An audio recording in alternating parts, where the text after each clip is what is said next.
नमस्कार, आप देख रहे हैं एमडी स्पेशल और मैं हूं आपके साथ सुनील विश्वकर्मा। मध्य प्रदेश देश का पहला ऐसा राज्य बना था जहां सरकार के द्वारा आनंद विभाग का गठन किया गया था। दरअसल शिवराज सरकार ने पिछले कार्यकाल में आनंद विभाग का गठन किया था और यह देश में पहला था, लेकिन 2018 के विधानसभा चुनाव में भाजपा की हार हुई और इसके बाद कांग्रेस की कमलनाथ सरकार सत्ता में आई तो उसने आनंद विभाग को धर्मस्व विभाग में मर्ज कर दिया था। इसके साथ ही धर्मस्व विभाग का नाम बदलकर आध्यात्म विभाग कर दिया था। अब एक बार फिर से शिवराज सरकार सत्ता में है और माना जा रहा है कि इस फैसले को भी बदला जाएगा, लेकिन फैसला बदलने के साथ ही साथ सबसे बड़ा सवाल यह सामने आ रहा है कि विभाग जनता के लिए आखिर कितना हितकारी है। इसके साथ ही साथ यदि हम सियासत की बात कर लें तो इस मामले को लेकर अब सियासत देखने को मिल रही है। दरअसल प्रदेश सरकार के मंत्री विश्वास सारंग के द्वारा पूर्व की कमलनाथ सरकार पर निशाना साधा गया है।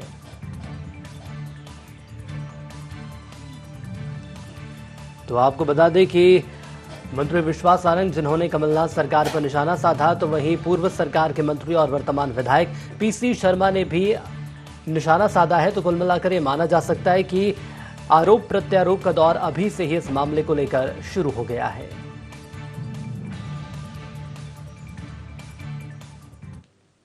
कमलनाथ जी ने तो मध्य प्रदेश की जनता का आनंद छीनने का ही काम किया था।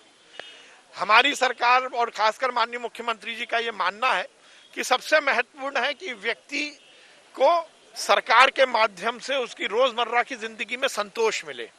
सबसे महत्वपूर्ण है कि हम सेटिस्फैक्शन इंडेक्स पर भी काम करें और उसको लेकर ये आनंद विभाग की फिर से स्ट्रेंथन करने का माननीय मुख्यमंत्री जी ने निर्णय लिया। ये बहुत सकारात्मक है और फिर जो कांग्रेस की नकारात्मकता थी उसको हमने खत्म करने का काम किया। नहीं, आनंद विभाग कभी बंद ही नहीं हुआ, चालू हुआ जरूर। अरे बस दे तो दुख रहे हो लोगों को, आनंद आएगा कहाँ से? ये क्या कोरोना से आनंद आएगा या लोगों के जो रोजगार खत्म हो गए उससे आएगा? 40 लाख लोग बेरोजगार हैं, आप रोजगार दीजिए लोगों को, 40 लाख लोगों को मध्य प्रदेश के अंदर। आप बिजली के बिल 100 रुपए यूनिट कीजिए। आप जो छोटा जो व्यापार कर रहा है ठेले वाला, इनको आत्मनिर्भर चलने दीजिए। आनंद लाने के लिए जो लोगों की रोजमर्रा की जिंदगी है उसको स्मूथ बना दीजिए, तो आनंद अपने आप आएगा। आनंद कोई वो तो है नहीं कि प्रसाद की तरह बांट देंगे कि आनंद बांट रहे हैं। आज देखिए दिग्विजय सिंह जी की उम्र। तो आपको बता दें कि शिवराज कैबिनेट के द्वारा एक बड़ा फैसला लिया गया है और यदि पूर्व की सरकार की बात करें, कमलनाथ सरकार की बात कर ली जाए, तो फैसले को पलटा गया है। माना जा रहा है कि जिस विभाग का नाम कमलनाथ सरकार के द्वारा पलट दिया गया था, एक बार फिर से शिवराज सरकार भी उसी दिशा में आगे बढ़ रही है। लेकिन देखना यह होगा कि जो आरोप प्रत्यारोप का दौर अभी से शुरू हो गया है कि विभाग तो आपने बना दिया है, लेकिन इस विभाग के माध्यम से जनता को आखिर कितना आनंद मिल रहा है, इस पर आज हम चर्चा करेंगे। सीधे चलेंगे न्यूज रूम की और ब्यूरो चीफ संदीप मिश्रा हमारे साथ लाइव जुड़ रहे हैं। संदीप, यदि शुरुआती दौर की मैं बात करूं तो मध्य प्रदेश ऐसा पहला राज्य बना था पूरे देश में जब आनंद विभाग का गठन किया गया था। बात आज से 5 साल पहले की जा रही है, लेकिन वक्त बदला, परिस्थितियां बदली, कमलनाथ सरकार आई और अब एक बार फिर से शिवराज सरकार आ गई है और माना जा रहा है कि एक बार फिर से इस विभाग का नाम बदला जाएगा। बिल्कुल सुनील, इस पूरे मामले में सहमति भी बन गई है। आज के कैबिनेट में भी इस पूरे मामले को प्रस्ताव को लाया गया था और उसमें भी सहमति बन चुकी है।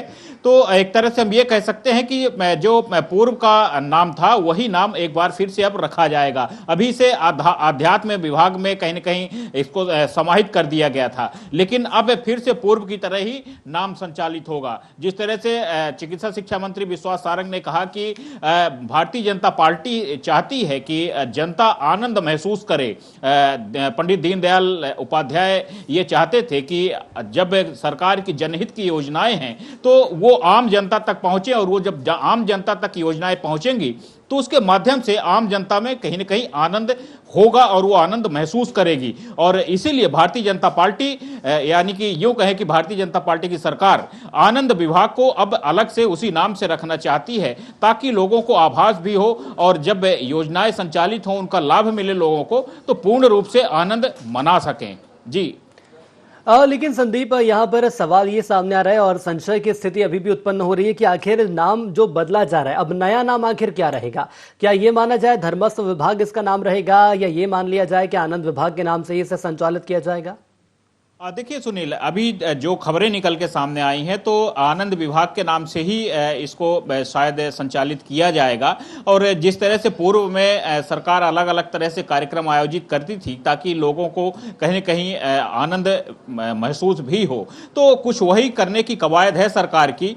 क्योंकि सरकार जब जो भी जनहित की योजनाएं संचालित करती है, जो भी सरकार अच्छे काम करती है जनहित के, तो लोगों के बीच में उसका एक अच्छा अलग से मैसेज जाना चाहिए। सरकार की ये कोशिश है। और कुछ इसी तरह से जो पूर्व यहाँ पर मंत्री विश्वास सारंग ने भी कहा कि भाजपा का यही उद्देश्य है कि जनता आनंद जो है तो वो सिर्फ अंदर ना रखे बल्कि वो बाहर दिखना चाहिए। आनंद आम जनता के बीच में वो आनंद दिखना चाहिए। और प्रदेश की जनता जब आनंदित होगी तो सरकार अपने आप ही आनंदित होगी। इसीलिए यहाँ पर जो पूर्व का कहीं न कहीं जो धर्मस्व विभाग में नाम समाहित किया गया था, तो अब उसको एक बार फिर से स्वतंत्र किया जाएगा।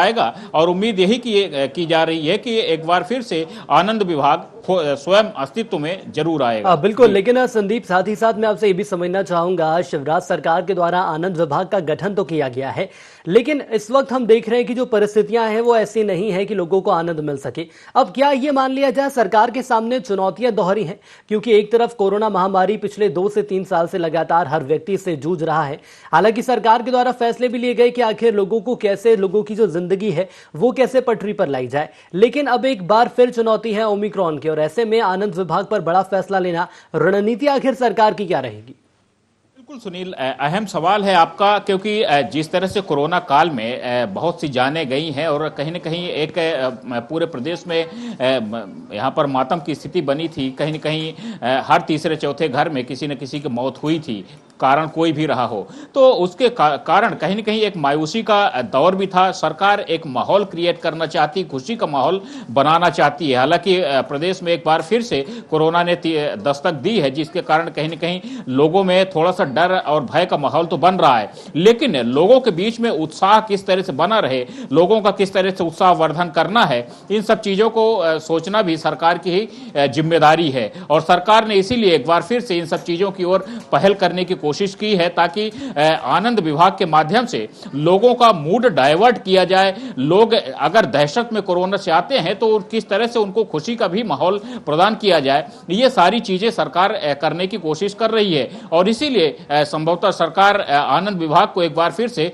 अस्तित्व में लाने की कोशिश कर रही है। और उन सब चीजों पर सरकार ने लगातार गहन मंथन और विचार भी किया है। जी चलिए, बिल्कुल संदीप, आप हमारे साथ बने रहिएगा। बहुत ही महत्वपूर्ण जानकारियां हमने हमारे साथ साझा की हैं। लेकिन अब यदि बीजेपी और कांग्रेस की बात करें तो आखिर ये समझेंगे कि आनंद विभाग पर आरोप प्रत्यारोप क्यों किए जा रहे हैं।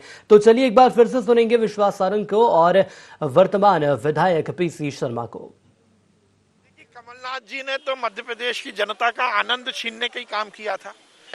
हमारी सरकार और खासकर माननीय मुख्यमंत्री जी का ये मानना है कि सबसे महत्वपूर्ण है कि व्यक्ति को सरकार के माध्यम से उसकी रोजमर्रा की जिंदगी में संतोष मिले।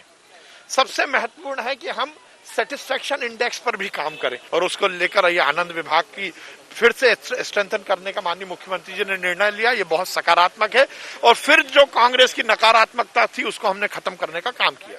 नहीं, आनंद विभाग कभी बंद ही नहीं हुआ, चालू कहां से हो रहा है? अरे पर दे तो दुख ही दुख रहे हो लोगों को, आनंद आएगा कहां से? ये क्या कोरोना से आनंद आएगा या लोगों के जो रोजगार खत्म हो गए उससे आएगा? 40 लाख लोग बेरोजगार हैं, आप रोजगार दीजिए लोगों को, 40 लाख लोगों को मध्य प्रदेश के अंदर। आप बिजली के बिल 100 रुपए 100 यूनिट कीजिए। आप जो छोटा जो व्यापार कर रहा है ठेले वाला, इनको आत्मनिर्भर चलने दीजिए। आनंद लाने के लिए जो लोगों की रोजमर्रा की जिंदगी है उसको स्मूथ बना दीजिए, तो आनंद अपने आप आएगा। आनंद कोई वो तो है नहीं कि प्रसाद की तरह बांट देंगे कि आनंद बांट रहे हैं। आज देखिए, दिग्विजय सिंह जी की उम्र तो ये साफ तौर पर माना जा सकता है कि यदि कांग्रेस की बात करें तो कांग्रेस के पास आरोप लगाने के लिए तमाम ऐसे मुद्दे हैं और कांग्रेस इसी को भुनाने की कोशिश कर रही है, क्योंकि कांग्रेस का साफ तौर पर मानना है कि आज के दौर में भी लोग परेशान हैं। सीधे चलेंगे न्यूज रूम की ओर, संदीप लगातार जुड़े हुए हैं। संदीप, मैं कांग्रेस की बात आपसे करना चाहूंगा। पीसी शर्मा की बात कर ली जाए तो उन्होंने बड़ा आरोप लगाया है लोगों के पास रोजगार नहीं है, लेकिन हालिया यदि मुख्यमंत्री शिवराज सिंह चौहान की बात करें तो उनका बयान सामने आया और बेरोजगारी को लेकर उन्होंने स्टेटमेंट दिया है कि दर सबसे कम यदि कहीं पर है पूरे हिंदुस्तान में तो वो है मध्य प्रदेश। देखिए सुनील, अगर हम कांग्रेस के आरोपों की बात करते हैं तो कांग्रेस का आरोप भी अपनी जगह पर वाजिब है, क्योंकि आप आनंद प्रसाद की तरह भी नहीं बांट सकते। आनंद अगर आप जब जनता खुश होती है तो आनंद खुद ब खुद दिखता है बाहर। तो उन्हीं चीजों का कहीं ना कहीं आरोप कांग्रेस पार्टी लगा रही है। इस बात में कोई शक नहीं है कि प्रदेश में बेरोजगारी बढ़ी है, महंगाई का भी आलम पूरे शबाब पर है। तो इन सब चीजों को लेकर के कहीं ना कहीं लोगों में मायूसी तो है, और आप एक मायूस व्यक्ति को किस तरह से आनंदित कर सकते हैं, ये अपने आप में बहुत बड़ा सवाल होता है। रही सरकार की बात, तो सरकार अपनी तरफ से अलग अलग तरह से प्रयास कर रही है, अलग अलग तरह से योजनाएं संचालित कर रही है ताकि लोगों को उसका लाभ मिले। तो माना जा सकता है कि आखिर आरोप प्रत्यारोप लगाए जा रहे हैं। मैं इस बीच आपको रोकना चाहूंगा, लेकिन बने रहिएगा हमारे साथ। मैं एक बार फिर आपके पास आऊंगा। इस बीच बीजेपी प्रवक्ता राजपाल सिंह सिसोदिया साहब हमारे साथ जुड़ चुके हैं। राजपाल जी, बहुत स्वागत आपका India 24 में। जी नमस्कार, धन्यवाद। राजपाल जी, यदि आनंद विभाग की मैं बात कर लूं, तो यदि पूर्व की बात कर लें तो देश में पहला ऐसा राज्य बना मध्य प्रदेश, आनंद विभाग का गठन किया गया। हालांकि वक्त और परिस्थितियां बदलती गईं और इसका स्वरूप भी बदलता गया, लेकिन अब एक बार फिर से आनंद विभाग आगे बढ़ेगा क्योंकि शिवराज कैबिनेट में बड़ा फैसला लिया गया है। कांग्रेस का यह मानना है कि सर, आज के दौर में जनता परेशान है, ऐसे में सरकार कैसे देगी जनता को आनंद? देखिए, जब परेशानी होती है या कोई क्राइसिस होता है या किसी प्रकार का पेंडेमिक जो कुछ होता है, तो उस समय पे और बहुत महत्वपूर्ण भूमिका हो जाती है सरकार को कि जनता को जो है एक उससे उबारने के प्रयास करे और उबार के उनको जो है कहीं ना कहीं इस बात की अनुभूति कराए कि जो है इसके बाद भी दुनिया है, इसके बाद भी जिया जा सकता है, इसके बाद भी व्यवस्थाओं को किया जा सकता है। सरकार ने जिस प्रकार से आनंद मंत्रालय का गठन करने के पीछे जो भाव था उस समय, वह भाव यही था कि जिस प्रकार से मानव जीवन को जो मन बुद्धि और आत्मा है इसका सुख मिल सके और उस सुख को प्राप्त करने के बाद में आनंद की अनुभूति हो सके, कहीं न कहीं इस मंत्रालय के माध्यम से समाज में जिस प्रकार से आज हम देख रहे हैं कि डिप्रेशन और इस प्रकार से मनोवैज्ञानिक कारणों से भी लोगों को हम कई बार अपने बीच में पाते हैं कि वो अपने आप पे नियंत्रण नहीं रख पाते और कई बार मनोवैज्ञानिक तरीके से हम देखते हैं कि डिप्रेशन में लोग कई बार आत्मघाती कदम तक उठाने की स्थिति में आ जाते हैं। तो ऐसे समय में कहीं न कहीं सरकार का यह प्रयास मानव समाज के उस पहलू को छूने वाला प्रयास है जिस पहलू की तरफ पहले की सरकारों का कभी भी ध्यान नहीं गया। वर्तमान सरकार जो है इस प्रकार से सोच कर माननीय मुख्यमंत्री जी और उनका कैबिनेट संवेदनशीलता के साथ में इस प्रकार से मानव समाज के लिए सोचने का काम कर रहा है।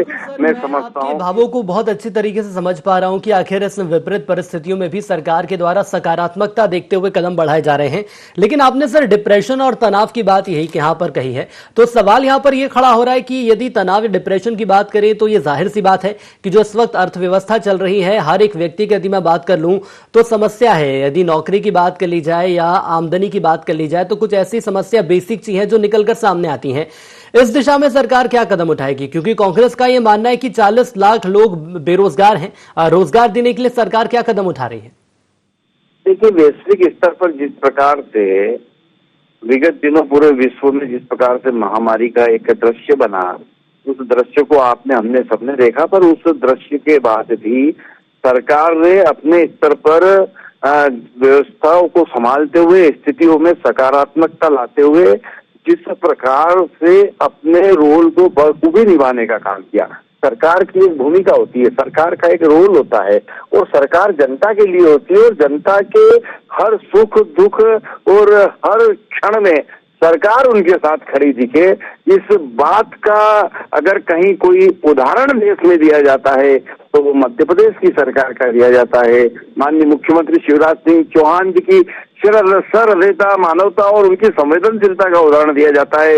मैं समझता हूँ कि सरकार सिर्फ कानून से नहीं चलती है, सरकार चलाने के लिए मानवता का भी एक पक्ष है। उस चलिए सर, पक्ष को आपका भी मानना है कि सरकार सिर्फ कानून से नहीं मानवता से भी चलती है, लोगों के बीच भी जाना होता है। साथ ही साथ कांग्रेस की हम बात कर लें तो कांग्रेस का ये बड़ा सवाल सामने आ रहा है कि आज का दौर बेहद कठिन दौर है, विकट परिस्थितियों का दौर है और ऐसे में जनता को आनंद देना बड़ी चुनौती है। और हमारे साथ हमारे मेहमान लगातार जुड़े हुए हैं। कांग्रेस से योगेश यादव साहब हमारे साथ जुड़ चुके हैं, प्रवक्ता हैं आप, उन्हीं का रुख करेंगे। और योगेश सर, बहुत स्वागत है आपका ND24 में। योगेश सर, मेरी आवाज आप तक पहुंच रही है? जी हाँ, मेरी आवाज आप तक पहुंच रही है। आवाज आपकी मुझ तक पहुंच रही है। और अब जनता की यदि हम बात कर लें तो एक बार फिर से आनंद विभाग का गठन किया गया है, अस्तित्व में लाया जा रहा है और ये मानना है सरकार का कि लोगों को आनंद दिया जाएगा। लेकिन सर, मैं विपक्ष में आप बैठे हैं, समझना चाहूंगा आपके माध्यम से, आज का दौर और परिस्थितियां बेहद विकट हैं। ऐसे में आखिर कैसे लोगों को आनंद दिया जाएगा? देखिए साहब, कि आनंद की कोई अभिव्यक्ति इस तरीके की नहीं होती कि आनंद का कोई प्रदर्शन हो या आनंद कोई इवेंट है। आनंद तो एक स्वतः अनुभूति होती है और आनंद जब हो सकता है कि जब मध्य प्रदेश का प्रत्येक नागरिक सुखी हो, संपन्न हो, प्रगतिवादी हो, तो अपने आप स्वतः ही आनंद प्राप्त हो जाएगा। अब आपने एक आनंद विभाग का गठन कर दिया, कि क्या औचित्यहीन बात है। आप इसको मानकर तो चलिए कि आप आनंद की कोशिश तो कीजिए। आप यहाँ पर शराब की दुकानें हटाइए, सात्विकता बढ़ाइए मध्य प्रदेश में, मध्य प्रदेश की बेरोजगारी कम कीजिए, मध्य प्रदेश की उत्पादकता बढ़ाइए, मध्य प्रदेश का जो कर्ज लेकर हम घी पी रहे हैं उसका काम कम कीजिए, मध्य प्रदेश में प्रोडक्शन बढ़ाइए, मध्य प्रदेश में उद्योग बढ़ाइए, मध्य प्रदेश के नागरिक को स्वतः ही खुशहाली प्राप्त होगी।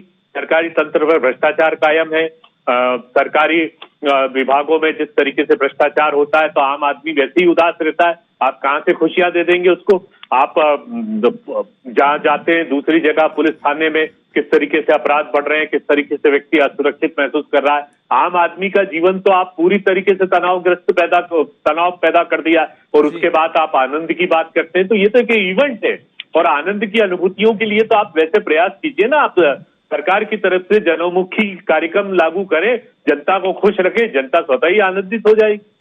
चलिए सर, बने रहिएगा। बड़ा संवेदनशील सवाल आपने यहाँ पर उठाया। वरिष्ठ पत्रकार देवदत्त दुबे जी भी हमारे साथ जुड़ चुके हैं। देवदत्त सर, स्वागत आपका ND24 में। नमस्कार जी। सर, आनंद विभाग का एक बार फिर से गठन किया जा रहा है और ये माना जा रहा है सरकार के द्वारा कि अब आनंद विभाग के माध्यम से लोगों को शांति सुकून दिया जाएगा, आनंद दिया जाएगा। लेकिन सबसे बड़ा सवाल यही है कि आखिर कैसे आनंद दिया जाएगा सरकार के द्वारा, क्योंकि लोग परेशान हैं। और सरकार की बात कर लें तो सरकार का हालांकि ये मानना है कि हर स्तर पर हमारे द्वारा प्रयास किए जा रहे हैं और ये प्रयास भी उसी कड़ी को आगे बढ़ाने का एक नतीजा है। देखिए, आनंद तो ऐसा है, स्वांताय सुखाय होता है, मन चंगा तो कटौती में गंगा। सरकारें जो कोई आनंद देने की चीज नहीं है। हाँ, परिस्थितियां ऐसी बना सकती है सरकार, छोटी छोटी सुविधाएं देकर कि लोग उसमें तनाव महसूस ना करें। जैसे आवास बना के दे रहे हो आप, तो जो लोग जिनके पास आवास नहीं है वो आनंद में आ जाते, जब अपने आवास में आ जाते हैं। लेकिन और बहुत सारी योजनाएं हैं जिसके कारण सरकार के निर्णयों से लोग दुखी हो जाते हैं और सरकार कई बार उसको बहुत विभाग गठित करने के अलावा बहुत बृहद स्तर पर सोचने की जरूरत है, क्योंकि आप कई बार राजस्व की चिंता करते हैं। जैसे शराब बेच रहे हैं तो शराब पी के जो लोग पी के आदी हो जाते हैं उनके परिवार पर कितना कष्ट भोगते हैं। तो आप यदि आनंद विभाग ना भी बनाओ और यदि आप शराबबंदी कर दो प्रदेश में, तो मुझे लगता है कि बहुत से परिवारों में आनंद आ जाएगा। और शराब के कारण जो परिवार में व्यक्ति पीता है वो तो परेशान होता ही है, लेकिन कई बार अपराधी भी हो जाते, गाड़ी चलाते एक्सीडेंट करते और कितनी चीजें होती। तो ये कोई इतना छोटा विषय नहीं है जिसको कुछ समय में कुछ शब्दों में, ये एक बृहद स्तर है। लोगों को मानसिक और वैचारिक रूप से उसके लिए तैयार करना चाहिए। सरकार भौतिक साधनों से सुखी अस्थायी होती है, लेकिन स्थायी सुखी तो मन की खुशी से होती है। आपको किसमें खुशी मिलती है?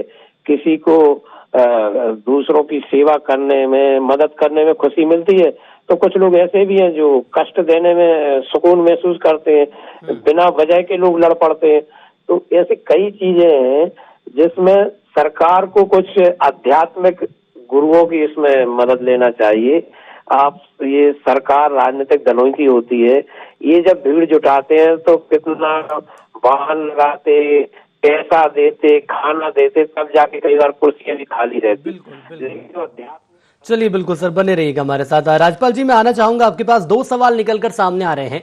पहला तो देवदत्त साहब की बातों से आप, मुझे लग रहा है कि बिल्कुल दखल रखते होंगे। छोटी छोटी सुविधाएं यदि लोगों को दी जाती है तो उन्हें आनंद जरूर मिलता है। लेकिन दूसरी ओर कांग्रेस की बात करें तो कांग्रेस अभी भी इसे सिर्फ एक इवेंट करार दे रही है। देखिए, कांग्रेस तो हमारे हर चीज को इवेंट बोलती है। अगर माननीय मुख्यमंत्री जी अपने विभागों के मंत्रियों के साथ और प्रमुख सचिवों के साथ बैठते हैं तो कांग्रेस को वो भी इवेंट दिखता है, और अध्यात्म से जुड़े हुए आनंद और धर्मस्व की बात करते हैं तो भी इवेंट दिखता है। तो ठीक है, अगर कांग्रेस को इवेंट दिखता है और लोगों को इवेंट कर दिखता है तो क्या हमारा मानव समाज उत्सव प्रेमी नहीं है? क्या हम उत्सव नहीं मनाते? क्या हमारे यहाँ उत्सव मनाने की परंपरा नहीं है? ठीक है, अगर कांग्रेस ये आरोप लगाती तो उनके इस आरोप से भी हम ये कहते विरोध नहीं करते कि ठीक है भाई, अगर आपको उत्सव दिख रहा है तो ठीक है, लोगों को उत्सव करने में मजा आ रहा है तो उत्सव ही नहीं। परंतु ऐसा नहीं है, ये इवेंट नहीं है, ये मूवमेंट है सरकार का। हम देने का काम कर रहे हैं, हम जो है समाज में डिलीवर करने का काम कर रहे हैं। जैसा देवदत्त जी ने बात बताई, उसकी बात को मैं आगे बढ़ाना चाहता हूँ। हमने छोटी छोटी खुशियां देने का काम करा है। हमारी सरकार ने शौचालय देने का काम करा। लेकिन देश का दुर्भाग्य देखिए, 60 साल तक कांग्रेस और अन्य राज्य देश में राज्य करने वाली राजनीतिक दलों ने कभी इस दिशा में नहीं सोचा।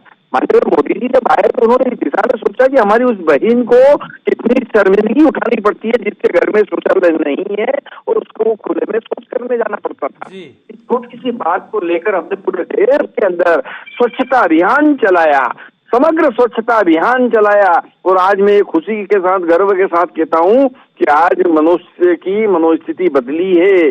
गांव-गांव में शौचालय घर घर में बनने का काम। ये अपने अपने तर्क हैं और अपने अपने तर्कों के हिसाब से यहाँ पर आनंद को परिभाषित किया जा रहा है। कांग्रेस का ये मानना है कि जेब खाली है तो उत्सव आखिर कैसे मनेंगे। तो आपका ये मानना है कि यदि घर बनाकर दिया जा रहा है, शौचालय बनाकर दिया जा रहा है तो वो भी लोगों के लिए आनंद है। बने रहिएगा हमारे साथ। यादव जी, मैं आपके पास आना चाहूंगा। योगेश यादव जी, बीजेपी का मानना है कि इवेंट नहीं, ये जनता के लिए एक मूवमेंट है। योगेश यादव जी, मेरी आवाज पहुंच रही है आप तक? चलिए, लग रहा है हमारे साथ योगेश यादव जी का संपर्क टूट गया है। संपर्क और एक अंतिम प्रतिक्रिया के लिए देवदत्त दुबे जी, मैं आपके पास आना चाहूंगा। अभी आपने राज्यपाल सिसोदिया जी को सुना सर, उनका ये मानना है कि ये इवेंट नहीं, एक मूवमेंट है। कैसे देखते हैं आप? यदि एक मूवमेंट भी है तो जनता के बीच संदेश आखिर क्या जा रहा है? देखिए, संदेश हमेशा सत्य ही संप्रेषित होता है। जो भी सरकारें प्रयास करती है वो तो संप्रेषित होना ही है। लेकिन कई बार हम बड़े बड़े मूवमेंट और इवेंट करते हैं जबकि खुशी तो बहुत छोटे में मिल जाती है। जैसे कोई ब्रिज बन के तैयार है 3 महीने से, आप उद्घाटन नहीं कर पा रहे तो उस रास्ते पे जो हजारों लोग प्रतिदिन आते जाते हैं वो कष्ट भोग रहे हैं। यदि आप उद्घाटन के बड़े इवेंट की तैयारी में ना रहे और जैसे जितनी जल्दी पुल बन जाए लोगों आवागमन की सुविधा दे दें, जैसे अभी सुभाष नगर ओवर ब्रिज कब से बन के तैयार है, उसका उद्घाटन ही नहीं हो पा रहा। इसके पहले और भी 1-2 ब्रिज के साथ ऐसा हुआ है। बावड़िया कला वाला भी कई दिनों इंतजार करते रहा। एक मैं उदाहरण दे रहा हूँ, बहुत छोटे छोटे निर्णय हैं जो लोगों को सुकून देते हैं। बिल्कुल सर, लोगों को सुकून यदि देना है तो छोटी छोटी बातों में लोगों को सुकून देना सरकार को आना चाहिए और कोशिश भी वही की जा रही है। हमारे साथ जुड़ने के लिए आप दोनों का बहुत धन्यवाद। और अंत में एक बार फिर चलेंगे न्यूज रूम की और संदीप लगातार हमारे साथ जुड़े हुए हैं। संदीप, शुरुआत हुई थी आरोप प्रत्यारोप से नाम बदलने को लेकर, लेकिन अब यदि हम इस पूरी चर्चा की बात करें तो लोगों को आनंद आखिर कैसे मिलेगा? कहा यह जा रहा है कि छोटी छोटी खुशियों में भी लोगों को आनंद मिलता है, तो दूसरी ओर कांग्रेस का मानना है कि सिर्फ ये एक इवेंट बनकर रह गया है और कुछ नहीं। लेकिन यहां पर वरिष्ठ पत्रकार की बात कर ली जाए तो उन्होंने बड़ा ही एक सटीक जवाब दिया कि यदि आप छोटी छोटी खुशियां जल्द से जल्द लोगों तक पहुंचाएंगे तो जरूर आपको आनंद मिलेगा।